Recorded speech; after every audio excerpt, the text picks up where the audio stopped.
Le disciple se trouve situé dans un monde nouveau de miséricorde.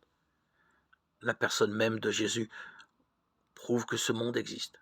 Découverte stupéfiante, mais découverte toujours à faire, tant ce monde nous dépasse, voire nous déconcerte, car il ne nous est pas naturel de penser que le pardon puisse être proposé à tout homme, que tous les hommes sont l'objet de la même miséricorde de Dieu. Tel est cependant le dessein de Dieu, et Dieu nous invite à nous en réjouir.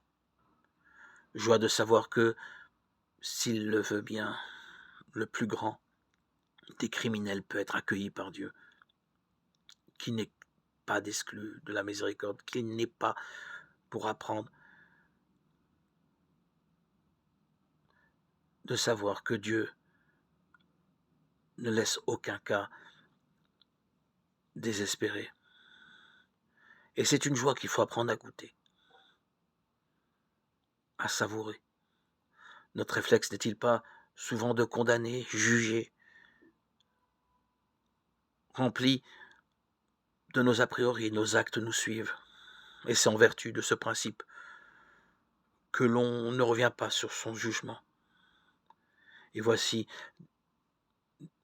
des gens marqués pour leur vie, exclus d'une société, d'un milieu, d'une mission. Dieu n'agit pas ainsi. Pour lui, notre passé ne nous suit pas, et il est toujours possible de repartir à zéro.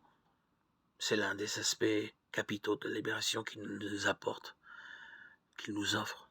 La libération de notre passé. Quel événement dans la vie d'un homme que de pouvoir se dire « je peux tout recommencer ». Mon passé n'existe plus. Événement permanent pour le disciple qui croit en la réalité de l'amour de Dieu et de son immense miséricorde.